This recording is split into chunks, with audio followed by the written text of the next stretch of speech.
Hello and welcome back to my Slow English podcast.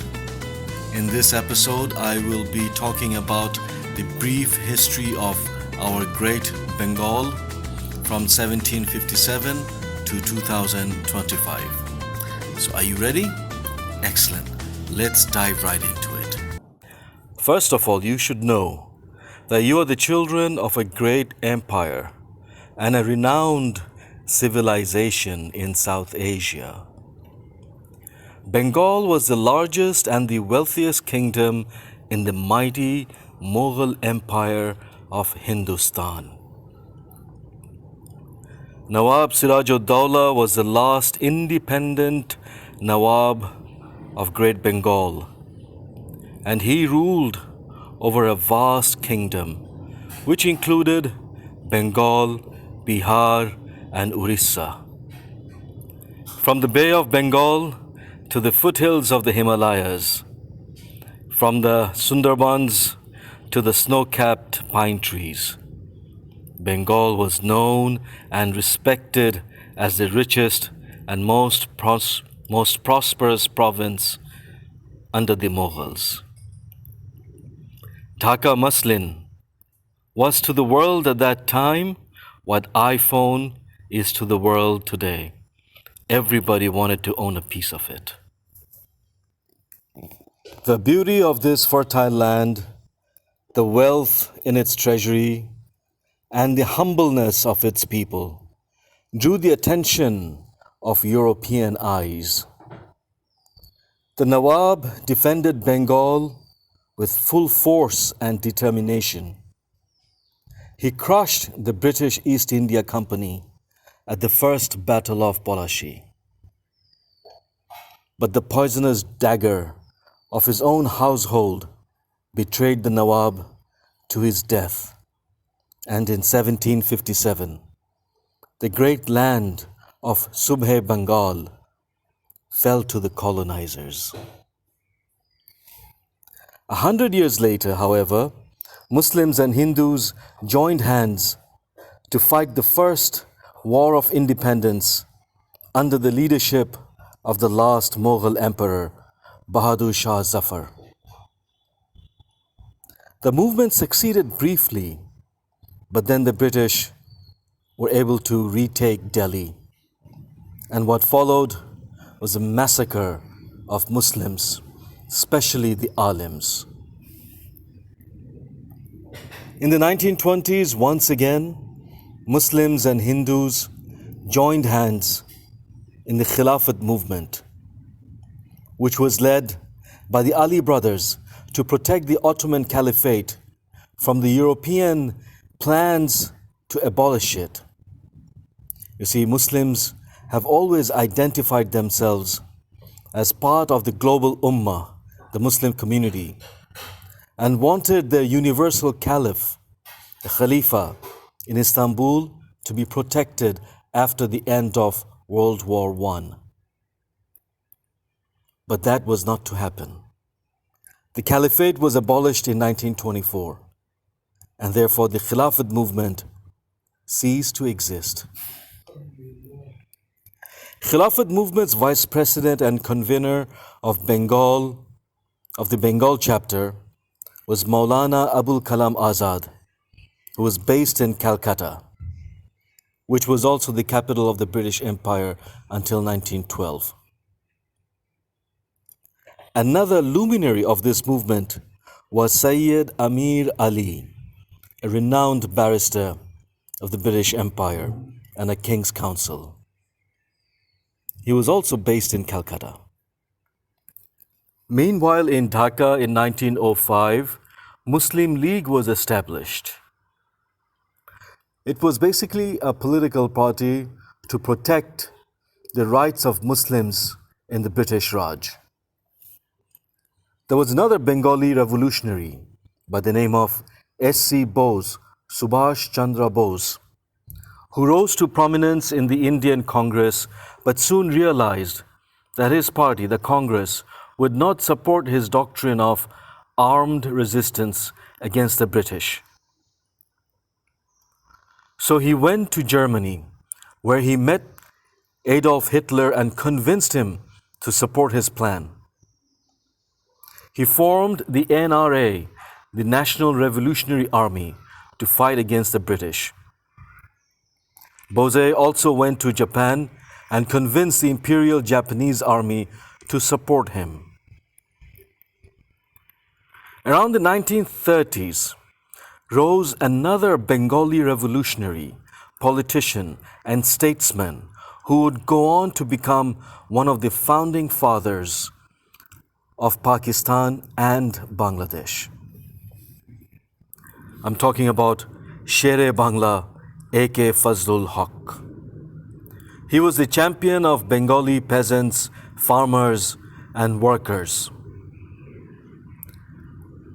He was a lifelong activist for protecting the rights of farmers, and he spent his entire life for land ownership reforms and for the abolishment of the Jomidari system, which was specifically targeting and specifically cruel to Bengali Muslims.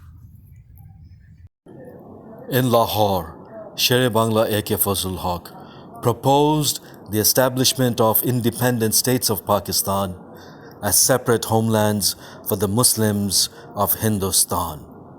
The All India Muslim League accepted and adopted this proposition and called for the establishment of Pakistan.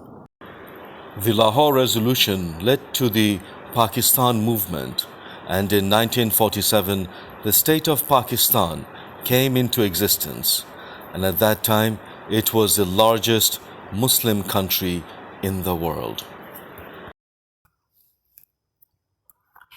Bengali students led a movement to recognize Bangla as a state language. Police fired upon the protesters, ending in several deaths. The Bengali demand for Bangla as a state language grew even more in strength, and finally the Pakistani government agreed to accept Bangla as an official state language. In 1970, elections were held. Bengalis voted for Mujib, and Urdu-speaking Pakistanis voted for Bhutto. The two halves of the country were at odds. Dialogues were held in Dhaka, and Mujib was offered the post of Prime Ministership and Bhutto the post of Deputy Prime Minister. Bhutto agreed, but Mujib refused. A civil war broke out. War crimes were committed, and then a young major from Kalurghat, Chittagong, declared the independence of Bangladesh and called on all Bengalis to join the freedom fighters in the great struggle for liberation. That young man was Major Zia-ur Rahman. However, most of the politicians fled the country and begged Indian government for military intervention. Meantime, Mujib was arrested and held in West Pakistan. The freedom fighters, under the supreme leadership of Colonel Usmani, fought the Great War of Liberation from the West Pakistani junta for 9 months. And during those 9 months of struggle, Bengali freedom fighters were able to liberate most of the country. In early December of 1971, India entered the final stage of the war. Because of the freedom fighters, Indian army could stroll into Dhaka, and on 16 December 1971, West Pakistan Army under General Niazi surrendered to General Aurora of India. Unfortunately, Colonel Osmani and his sector commanders, who had bravely fought and liberated the country in the preceding 9 months, were restricted from attending or witnessing the surrender ceremony and the surrender instrument respectively. A new country was born, a new government, a new hope, but everybody was let down. There was lawlessness, economic collapse, a famine, corruption, and isolation of the state from the international community. Things needed to change quickly. Mujib was assassinated in 1975. A new cabinet took over. In the meanwhile, there was a revolt in the army, and General Zia had to step in. General Zia took control of the situation.